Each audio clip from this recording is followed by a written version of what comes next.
सबसे पुरानी अरावली पर्वतमाला को लेके एकदम से राजस्थान में एक मुहिम छिड़ी विरोध की।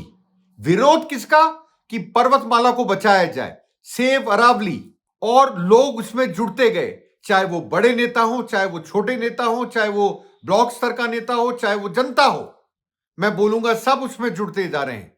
आखिर ऐसा हुआ क्या और क्यों लोगों को उसमें जुड़ने में रुचि पैदा हुई? आखिर ऐसी क्या बात है, ऐसे क्या कारण है कि अरावली सेव अरावली बन गया, अरावली पर्वतमाला सेव अरावली बन गया? आखिर ऐसा हुआ क्या और क्यों हुआ? क्या कारण है इसके पीछे? आइए इसी को जानने की कोशिश करते हैं अगले चंद मिनटों में। मैं हूं अनिल शर्मा, आप लोग देख रहे हैं सत्य हिंदी। आप लोगों का बहुत बहुत स्वागत है इस प्लेटफॉर्म पे। तो मैंने आपको बोला, ये सेव अरावली मुहिम एकदम से राजस्थान में जोर क्यों पकड़ने लगी? क्या कारण है? इसका एक ही कारण है, आपको याद होगा। मैं आपको पूरा का पूरा डिटेल एक बार पढ़ के बता देता हूं, सुप्रीम कोर्ट जजमेंट की और पर्यावरण मंत्रालय की भी। पर्यावरण मंत्रालय की रिपोर्ट के बाद सबसे पहले यह आवाज उठी कि जो अरावली पर्वत पे उस पे खतरे के बादल मंडराने लगे हैं। यह एक चिंता का विषय बन गया लोगों के दिमाग में, खास तौर से राजस्थान के लोगों के दिमाग में। और मेरे जैसे लोग और कई और पत्रकार इस मुद्दे को उठाने के लिए खड़े हैं क्योंकि अरावली को आप जनरल पहाड़ मत मानिए। ये पहाड़ ही नहीं है, ये हमारी लंग्स है, ये राजस्थान की लंग्स हैं जिसको बचाना जरूरी है। तो मैंने बोला पर्यावरण मंत्रालय। मैं आता हूं मेन सब्जेक्ट पे और आपको पढ़ के सुनाता हूं। सुप्रीम कोर्ट ने नीलगिरी पर्वत को लेकर अपने निर्णय में माना है कि अरावली पर्वत का क्षेत्र अब सिकुड़ता जा रहा है। अरावली का लगभग 90% हिस्सा, 90% हिस्सा 100 मीटर से भी कम की ऊंचाई का रह गया है। ऐसी स्थिति में 100 मीटर से नीचे के भूभाग को अब अरावली पहाड़ी नहीं माना जा सकता। देखिए, ये मैंने आपको पढ़ के सुनाया उनका एक तरह से निर्णय। ये निर्णय किस तरह से राजस्थान को इंपैक्ट करेगा, यह जानना आपके लिए जरूरी है। किस तरह से इंपैक्ट करेगा? और मैं बोलूंगा इसमें इस मुहिम के अंदर, सेव अरावली मुहिम के अंदर, जब से अशोक गहलोत कूदे हैं तब से मुहिम रफ्तार पकड़ने लगी है। उन्होंने सबसे पहले अपने डीपी प्रोफाइल पिक्चर को चेंज करा और उस पर सेव अरावली डाला। अशोक गहलोत यानी कि पूर्व मुख्यमंत्री राजस्थान के, उन्होंने अपील करी है सबसे पहले। और उस अपील में मैं आपको थोड़ा सा और बताता हूं उन्होंने अपील क्या करी है।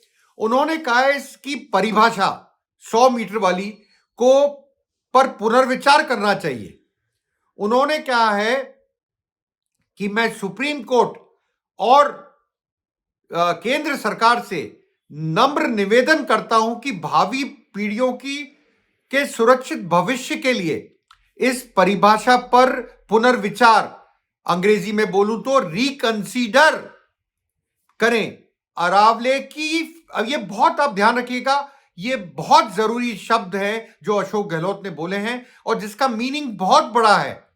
ध्यान रखिएगा, वो कहते हैं अरावली को फीते की ऊंचाई से नहीं बल्कि पर्यावरणीय योगदान, इकोलॉजिकल इंपैक्ट से आंका जाए। यह बिल्कुल सही बात है। आप ऊंचाई से क्या नाप रहे हैं, आप इसको नापिए कि इसका इकोलॉजिकल इंपैक्ट क्या होगा। और इंपैक्ट में आपको बताऊं, अगर ऐसा कुछ हुआ और यहां पे खनन चालू हो गया, जैसा कि लोगों में शंकाएं हैं, लोगों में शंकाएं ये भी है, जनता में शंकाएं ये भी है, शायद ये भी कहीं अडानी जी को नहीं दे दिया जाए बाद में खनन करने के लिए। शंकाएं तो बहुत हैं। रेड कार्पेट वेलकम कर दिया जाए कि खनन करिए अरावली के अंदर जो 100 मीटर से नीचे है। क्या होगा? पॉल्यूशन नहीं बढ़ेगा क्या? आपके जो पहाड़ थे पॉल्यूशन नहीं रोक रहे थे क्या? ये लंग्स ऐसा काम नहीं कर रहे थे राजस्थान के? मैं बोलता हूं, अगर ये नहीं होते, अरावली पहाड़ियां नहीं होती, तो राजस्थान पूरा का पूरा मरुस्थल होता। राजस्थान पूरा का पूरा अभी भी मरुस्थलीय भाग नहीं है, थैंक्स टू, क्योंकि अरावली पर्वतों की वजह से। आप समझिए इस बात को, ये कोई छोटा मुद्दा नहीं है, ये बड़ा मुद्दा है। जनता को जागरूक होना पड़ेगा, ज्यादा से ज्यादा लोगों को इसमें जुड़ना पड़ेगा इस मुहिम के अंदर, और सरकार को, केंद्र सरकार को प्रेशराइज करना पड़ेगा कि इसको रिकंसीडर करा जाए। नहीं तो आप जानते हैं, अगर इसमें खनन चालू हो गया, और जैसा कि लोग बोलते हैं, मैं नहीं बोल रहा हूं, लोगों का एक तरह से डर है, वो दबी जबान में बोलते हैं कि अडानी जैसी कंपनियों को यहां खनन दे दिया जाएगा, क्या होगा पॉल्यूशन का। समझने की कोशिश कीजिए, ज्यादा से ज्यादा इस मुहिम में लोगों को जुड़ना चाहिए। मैं बोलूंगा सेव अरावली कैंपेन में जुड़ना जरूरी है। अब मैं आता हूं दूसरे पॉइंट पे, और आपसे यही बात करने वाला हूं कि इसका इंपैक्ट क्या होता है जो वैज्ञानिक बोलते हैं। उससे पहले मैं एक चीज और बताना चाहूंगा। अशोक गहलोत ने जब डीपी चेंज करी, उसमें उन्होंने क्या कहा, वो भी एक्स पे आपको बताता हूं मैं। उन्होंने पोस्ट करा, मैं पढ़ के बताता हूं कि मैं सेव अरावली अभियान का हिस्सा बन रहा हूं। यह सिर्फ एक फोटो नहीं, एक विरोध है उस नई परिभाषा के खिलाफ जिसके तहत 100 मीटर से कम ऊंचाई वाली पहाड़ियों को अरावली मानने से इंकार किया जा रहा है। 100 मीटर से कम। मेरा आपसे अनुरोध है कि अपनी प्रोफाइल पिक्चर बदलकर इस अभियान से जुड़ें। ये अशोक गहलोत ने अपने एक्स के पोस्ट पे कहा। मैं भी मानता हूं लोगों को जुड़ना चाहिए। अरावली राजस्थान की लंग्स हैं, समझने की कोशिश कीजिए। आगे बढ़ता हूं। अगर हम देखें, जो अरावली जो पर्वतमाला है, ये कोई मामूली पहाड़ नहीं है, बड़े पुराने आप जानते हैं। और जितना भी अरावली पूरा चलता है माउंटेन बेल्ट, अगर आप उसको ध्यान से देखें, 80% हिस्सा उसका राजस्थान से होकर निकलता है। तो राजस्थान के लिए और एनसीआर, नेशनल कैपिटल रीजन के लिए, साथ में दिल्ली के लिए भी इसका रहना बहुत जरूरी है। नहीं तो आप जानते हैं दिल्ली में क्या हालत है। अगर ये 100 मीटर से कम वाले पहाड़ों को खनन दे दिया गया, तो आज AQI 500, 700 ऐसा चलता है, 400। दिल्ली की क्या हालत होगी। पॉल्यूशन में वैसे ही, एयर पॉल्यूशन में वैसे ही मरा पड़ा है दिल्ली, तो क्या हालत होगी आप सोच सकते हैं। मैं बोलूंगा इसमें दिल्ली वालों को भी जुड़ना चाहिए।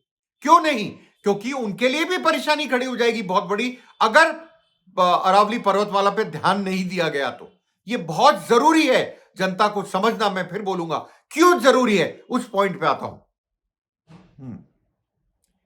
यह एक तरह से ग्रीन वॉल है। देखिए, आप समझिए, वैज्ञानिकों का मत है, जो मैं आपको थोड़ा सा इस तरफ आके करता हूं तो आप सोचते हो कि मैं क्या देखता हूं। मैं पढ़ के आपको कुछ पॉइंटर्स बताने की कोशिश कर रहा हूं जो मैंने लिखे हैं। यह एक तरह का ग्रीन वॉल है।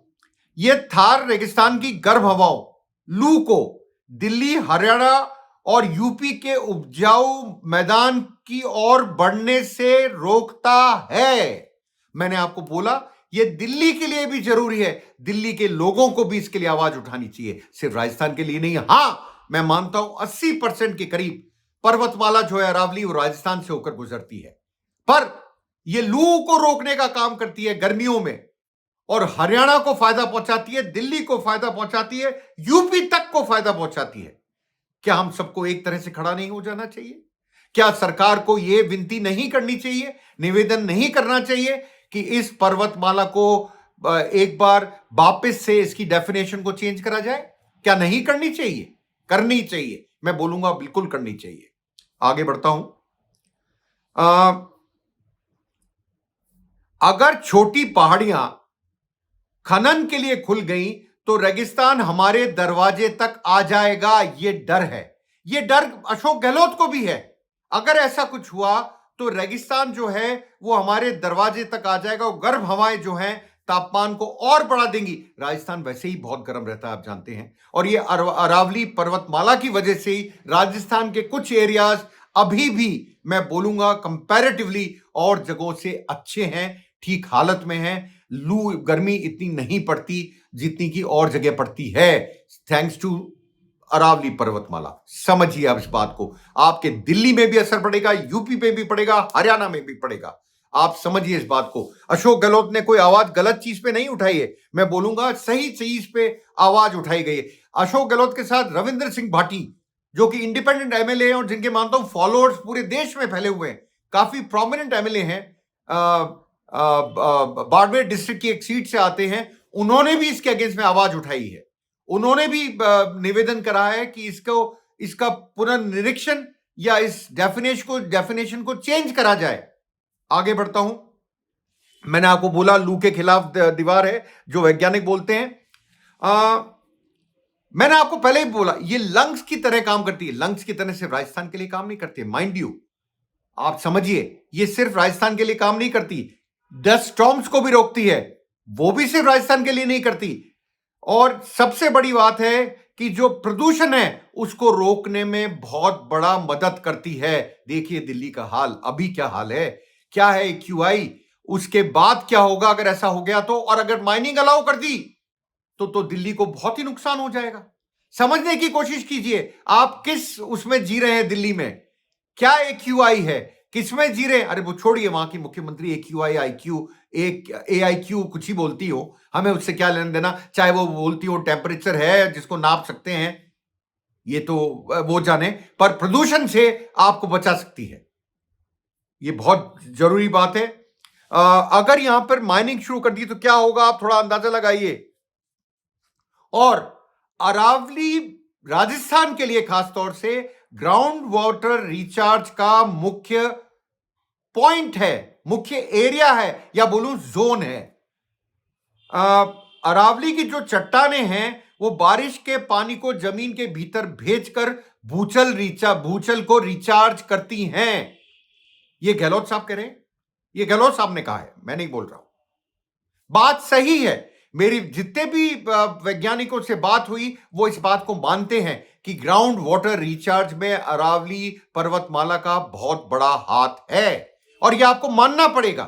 खड़े होइए, सेव अरावली इस कैंपेन में जुड़िए औरों के साथ में, बचाइए अरावली पर्वतमाला को। खनन हर चीज का सॉल्यूशन नहीं है। अब आप बोलेंगे विकास कैसे होगा, अभी भी तो हो रहा है। अगर करना चाहें तो बहुत सारी चीजें हैं विकास करने की। क्या आप सिर्फ इसको तोड़ के, पर्वतमाला को तोड़ के, खनन को अलाउ करके, और वो भी लोगों का मानना है एक ही आदमी के हाथ में जाएगा, अडानी के, ये लोगों का मानना है, अभी तक पता नहीं, मैं बोलूंगा हाइपोथेटिकली मानिए, पर ऐसा अगर हो गया तो क्या होगा। ये सोच की बात है, ये समझने की बात है, क्यों जरूरी है, समझिए इस बात को। मैं ये मुद्दा उठाऊंगा, ये मुद्दा तब तक उठाऊंगा जब तक कि सेफ अरावली ना हो, सेफ अरावली ना हो। सेफ अरावली के बाद सेफ अरावली, ये देखिए आप, सेफ अरावली से सेफ अरावली। और सबसे बड़ी बात, अशोक गहलोत ने जो एक चीज और लिखी इसमें, उन्होंने लिखा है इसकी पोस्ट में, वैज्ञानिक सच यह है कि यह निरंतर श्रृंखला, कंटिन्यूस चेन है, इसकी छोटी पहाड़ियां भी उतनी अहम है जितनी की बड़ी चोटियां। अगर दीवार में एक ईंट भी कम हो गई तो सुरक्षा टूट जाएगी। ये तो आप मानेंगे, इस बात को तो मानेंगे आप, एक भी ईंट कम हो जाए तो सुरक्षा टूट जाएगी। और मैंने आपको बोला इसको बचाना सिर्फ राजस्थान के लिए जरूरी नहीं है, इसको बचाना हरियाणा के लिए भी जरूरी है, यूपी के लिए भी जरूरी है, दिल्ली के लिए तो बहुत जरूरी है। किस पॉल्यूशन में दिल्ली है आप जानते हैं, किस पॉल्यूशन लेवल पे दिल्ली सर्दियों में चला जाता है आप जानते हैं, इसलिए यह जरूरी है। और मैं भी आज विनती करूंगा केंद्र सरकार से कि इसको वापस से एक बार भावी पीढ़ियों के सुरक्षित भविष्य के लिए इस परिभाषा को रिकंसीडर करें, भावी पीढ़ियों के भविष्य के लिए, सुरक्षित भविष्य के लिए इस परिभाषा को रिकंसीडर करें या उस पर पुनर्विचार करें।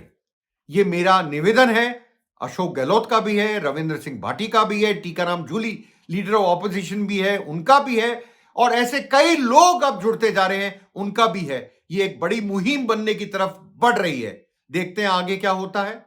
मिलता हूं जल्द आपसे नई वीडियो के साथ, तब तक आप लोगों का बहुत बहुत धन्यवाद मेरे से जुड़ने के लिए। ऐसे ही फॉलो कीजिए, लाइक कीजिए, सब्सक्राइब कीजिए सत्य हिंदी को। नमस्कार।